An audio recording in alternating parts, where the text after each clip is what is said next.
Today is the 1 anniversary of being nearly unalived, and I feel so alone in my pain.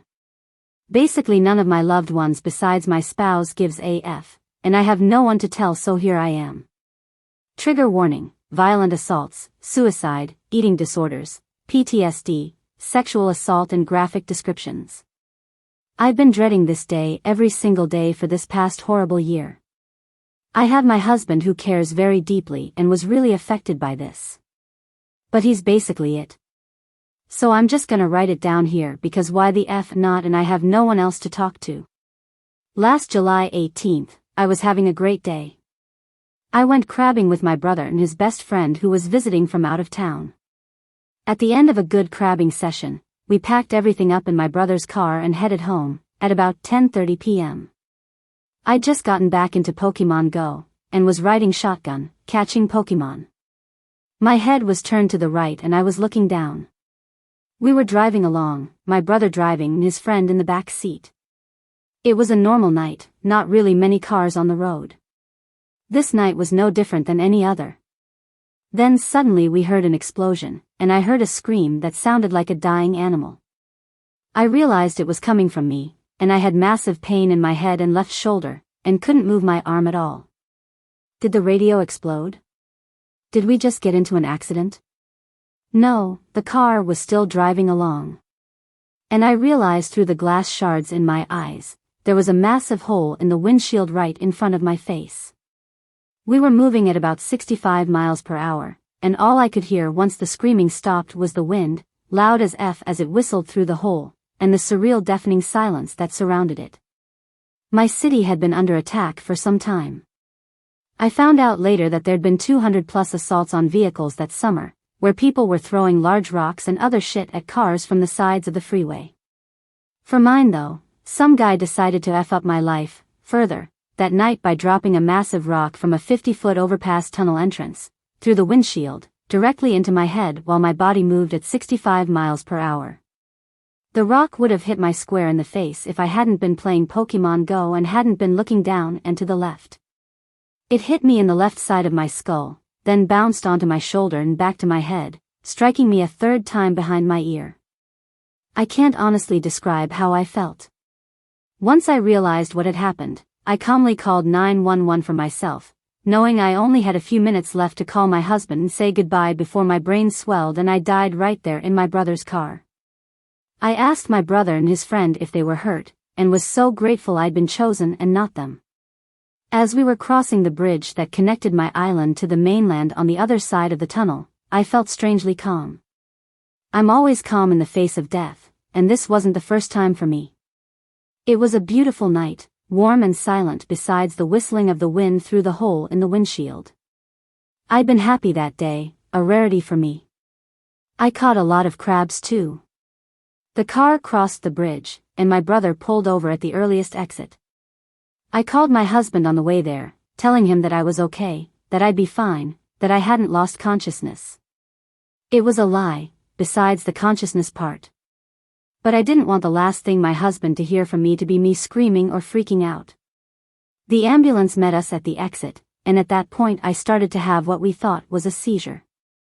Turns out it wasn't. I was going into shock, which came with violent shaking that resembled convulsions. I remember laying in that seat, seeing the emergency lights flashing, and the door opening to reveal several EMTs and a couple of state troopers. Behind them was my husband's face. He looked calm and loving. He's always been my rock. He didn't want my last moments to be seeing his face in panic. I smiled at him, and focused really hard on trying not to give in to the shock or lose consciousness. I thought of my best friend who lived nearby, of the past 10 years that we'd spent together, how everything with him had gone to shit because of his addiction. I thought of my parents. The EMTs were trying to figure out how to move me to the stretcher, and because I had glass shards all over my neck, they couldn't put a neck brace on me. My neck didn't hurt, so I was fairly confident my neck wasn't broken. I stabilized my own head, looked straight forward, got up and laid myself down on the stretcher, because that was all we could do. My husband stood by in silence, and I looked at him and reassured him everything was going to be fine. Those might have been my last words. When I got into the ambulance, a state trooper had shown up and was photographing me and my horribly fucked up shoulder for the investigation. Of course they hadn't caught the person who dropped the rock, and in my shithole of a city where crime now runs rampant, they never would. After I was strapped in and ready to go, my husband got into the shotgun seat of the ambulance, and I told him to call my parents. My mom didn't answer. So he called my father, who has always been a total piece of shit who really wouldn't care if I was here or not. He picked up, and my husband handed me the phone through the little window. After I told him what happened, he was just annoyed. It's 11 o'clock at night and we have to wake up early tomorrow. We can't talk to you now and Mom is already in bed, he said. I told him there might not be a tomorrow, and said I just wanted to talk to my mom. He angrily handed her the phone, and as she complained about it being late I heard him yelling at her to hurry up in the background. I told my mom exactly what happened, but lied through my teeth and reassured her that I was going to send her the pictures of the crime scene and my injuries. She complained that her phone was plugged in the bathroom and she was already in bed. I eventually got her to look, and her reaction was as if I just told her I got a fish hook through my thumb. She then asked, "Did you catch any crabs though?" When we got to the ER, it was overfilled with mostly COVID patients. They didn't put a mask on me before wheeling me in. I was going to die anyway, so it didn't really matter much. I lay in that bed, my body feeling like it had been run over, for 3 hours. No one washed the glass from my eyes. No one checked on me after the X-rays and CT scans. They refused to give me anything for the pain, and finally showed up the last hour with some Tylenol. I think I actually laughed. My husband stayed by my side, calmly talking with me the whole time. I realized in that moment that this was the summary of my life. My husband was the only one there as I lay in what I thought was my deathbed, and I had never felt so fucking alone. After I was taken to get X-rays and a CT scan, I called my best friend of 9 years, who lived 5 minutes from the hospital. I told him what happened, and he freaked out, asking me if I wanted him to come. How the fuck was I supposed to respond to that? I was like, if you want you can. He was broke, so I told him we'd call him a lift. Another hour passed by and he never showed up. My husband texted him after that hour and he told us he was just getting in the shower. LMFAO. Somehow the tests came back and I hadn't broken anything or gotten any brain damage. No one could possibly understand this, but I wasn't happy. All I had to show for this was huge bruising and soft tissue damage. Before this, I'd suffered almost my whole life with suicidal ideation, debilitating PTSD from so many fucked up, horrible events in my life, and a failed suicide attempt, as well as several other chronic disabilities, both psychiatric and physical. I was bitter I'd survived. I knew I'd have to live with what happened for the rest of my life, while to everyone else besides me and my husband, it was just a neat story that they'd forget about in a few days. Another fucked up experience for me to relive over and over every day, till the day I die. Yay. As I was discharged I told my best friend over texts to not bother coming at that point, because I was going home. The next 2 weeks consisted of me laying in my bed in the dark, sleeping mostly, and bawling to myself for the few hours I was awake each day while I tried to bring publicity to the assaults. I made a petition to try and get the city to put up nets or something, fucking anything, because we were all playing fucking Russian roulette and there had been over 200 plus assaults that summer. It was fucking pointless and it went nowhere. I was just made fun of by hundreds of strangers online. I left the house once to do a requested news interview after my post about the assault went viral on Facebook. I ended up being on the news twice, and on the radio once for an interview. I had a stranger tell me in a Facebook comment that he was tired of hearing about how all females have trauma and PTSD, that I should stop self-diagnosing myself. I am very much professionally diagnosed, and that the problem was that I was soft and needed to get over what happened because nobody cares. I've been questioned by people about the validity of my story.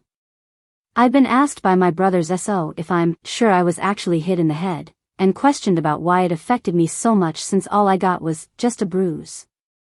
I was told by hundreds of people how lucky I was that I didn't suffer permanent injuries or die. How I should be grateful, that out of millions of cars, mine had been targeted, and that out of all the places the rock could have landed, it landed directly on my head. No one understands how fucking infuriating it is to be told you're lucky after something like this happens. If a woman tells you, hey, I was drugged and forced to perform oral sex on my rapist, or, I was molested as a child, do you tell her, oh man, you're so lucky you weren't actually raped though? Which honestly I've also been told several times in my life, go figure. Nobody fucking understands how insensitive it is to tell a survivor that they're lucky. And guess what? Because they mean the best, all I get to do is swallow the hurt and thank them, and be told off for complaining about people trying to be nice. My husband, my high school sweetheart and legal caregiver who I've been with for half my life, stayed so strong for me for so long, which I feel fucking terrible about. But after about 5 months, he couldn't hold it in anymore and fucking broke down for a couple of weeks. He'd tried so hard to not make it about him, but he's fucked up from it too. He drove so fast to meet the ambulance that night because he wanted to see me alive one last time. In the 2 weeks following, I ate a few pieces of meat one day. That's literally it. 1 meal in 2 weeks. I felt that if I left that bed, I wouldn't be safe. And since then, any time I leave I'm fully expecting to be suddenly violently assaulted or killed. My alcoholic ex-bestie couldn't give me a good reason as to why he didn't bother showing up, but after what I found out about him and how bad of a state he really was in before I cut him out of my life for good, I'm not shocked at all. That's a story for another time. But in case he reads this, F you man.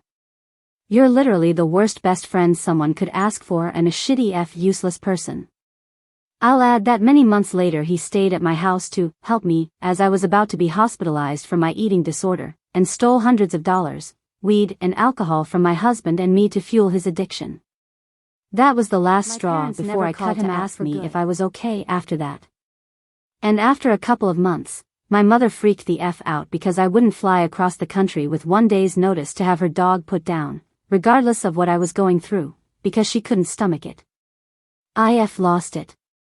I told her that she hadn't bothered to come to my state when her child was likely dying at the hospital, and that it was absolutely ridiculous that she had the audacity to be pissed at me for not being able to accommodate a $600 plane ticket to fly out the next day to have her dog put down, when I was about to host guests. After she assured me her and my father's reactions were my fault, because I sounded so calm on the phone and played the situation down, we went no contact for months. Turns out she was diagnosed with a disease that affects her reasoning shortly after though, so I guess I'm not even allowed to hold it against her, right? She ended up apologizing for her behavior eventually, and I let her back into my life. So after being nearly murdered, I lost my best friend, and parents for a while too. My brother has always had issues with empathy. When I told my brother after getting back home that I had a feeling the reality of what happened was going to hit me like a truck the next day, and that I'd be sad, he looked at me quizzically and said, I don't understand why you'd be sad about it. If it were me it wouldn't really affect me at all. There wasn't even anything I could really say about that. There's no point in trying to explain what I was feeling to someone that couldn't possibly understand. I spent the next year with my eating disorder spiraling out of control, reliving the pain of what happening over and over again anytime something fell in the kitchen, I heard or saw glass breaking, or heard a loud, sudden noise. Every time I get in a car, anytime I see a fucking car, anytime I see an overpass or drive under one. It took me months to be able to ride on the freeway again. And every time I leave my island to go to the city, on my way back I have to drive right under where I almost lost my life. There was no justice for this. The person who almost killed me was never caught. Life goes on, and I've lived every day alone in the fucking hell that is my head, with my husband as my only support network. Don't even ask me about how therapy went BTW, that's a whole long other story I'm not going to get into. I look totally fine. I've got some scarring in my tissue on my shoulder that you can't see. I'm the image of a perfectly healthy, beautiful, lucky, and happy woman. Today I told my mom on the phone that I was sad because it was the anniversary of the attempted murder. She looked at me and said, it's not an anniversary because it's not something worth remembering. Update 1. A couple nights ago, I had a nightmare about it. Just feel alone in my head and figured I'd get it off my chest as I lay here at 6 a.m. not being able to sleep. But long story short, I was riding shotgun in my brother's car when someone dropped a large rock off a 50-foot overpass through our windshield while we drove along at 70 miles per hour. I was hit in the side of the head, then in the shoulder, then again in the head when the rock bounced off. I had to call 911 for myself and went into shock and was rushed to the ER, my husband and I 100% thinking I was going to die from my brain swelling. My family and best friend basically didn't give a shit. Parents didn't fly out to see me, my best friend at the time didn't bother showing up when he lived 5 minutes from the ER. I somehow didn't have fatal injuries, but it took 6 weeks to heal-ish. I've always had severe PTSD from many other traumatic events, and that was just a new thing to add to it. I feel really alone in my head often. The other night I was falling asleep, and suddenly had a dream that something hit me in the head, triggering flashbacks and startling me awake. Had therapy today and I wasn't looking forward to talking about it. Update 2. Please don't tell me I'm lucky for surviving. I'm not lucky. I'm freakishly unlucky if anything, and when people tell me I'm lucky I wasn't injured worse, I want to punch them. Just gonna keep posting about this whenever I'm sad about it. A couple months ago, I had a nightmare about it. Just felt alone in my head and figured I'd get it off my chest as I lay here at 6 a.m. not being able to sleep. But long story short, I was riding shotgun in my brother's car when someone dropped a large rock off a 50-foot overpass through our windshield while we drove along at 70 miles per hour. I was hit in the side of the head, then in the shoulder, then again in the head when the rock bounced off. I had to call 911 for myself and went into shock and was rushed to the ER, my husband and I 100% thinking I was going to die from my brain swelling. My family and best friend basically didn't give a shit. Parents didn't fly out to see me, my ex-best friend didn't bother showing up when he lived 5 minutes from the ER. I somehow didn't have fatal injuries, but it took 6 weeks to heal-ish. I've always had severe PTSD from many other traumatic events, and that was just a new thing to add to it. I feel really alone in my head often. The dream I had happened as I was falling asleep, and suddenly I had a dream that something hit me in the head, triggering flashbacks and startling me awake. Update 3. About a year ago turning 32, birthday this month, posted a 1-year update since I was almost killed in a random act of violence. I had mixed responses from people on here. Some were very kind and gave words of comfort, and I thank those of you who did, if you remember me, and some were cruel and accused me of faking the story for attention because I wouldn't provide photos/evidence since it would dox my real identity. I was on the news 3 times with those photos, my name, and details completely public.